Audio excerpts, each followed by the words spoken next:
আসসালামু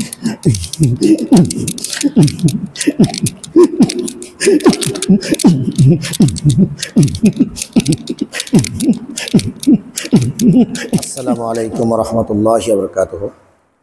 সম্মানিত দর্শক মণ্ডলী ও দিনী ভাই ও বোনেরা, আমরা আল্লাহ তাআলার দরবারে, আল্লাহ তাআলার ঘরে বিভিন্নজন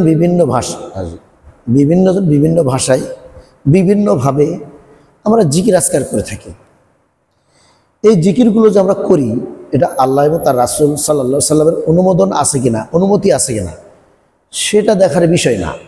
দেখার বিষয় হলো জিকির করতেছি, আল্লাহর কাজ করতেছি, নিষেধ কেন করবা? কিন্তু নিষেধ আমরা এই জন্যই করি, যে পদ্ধতি, যে পন্থায় আমি জিকির করি, এই পদ্ধতি, এই পন্থা আল্লাহ এবং তার রাসূলের আছে কিনা, এগুলো আমরা বলা বলি করে থাকি, এগুলো আমরা বলি। কিন্তু আমি এখন যে জিকিরটা করব, এই জিকিরগুলো সাধারণত কিছু কিছু মুসল্লি করে থাকেন এবং মসজিদের ইমাম সাহেবরা দলবদ্ধভাবে করেন। কিছু মুসল্লি চলে যায়, আবার কিছু মুসল্লি থেকে যায়। ফজরের নামাজের পরে, এশার নামাজের পরে একটা জিকিরের মানে রোল সৃষ্টি হয়ে যায়। সেই জিকিরটা আমি একটু হালকা দেখাই, দেখেন দেখি এই জিকির আল্লাহ এবং তার রাসূলের বিধানে আছে কিনা।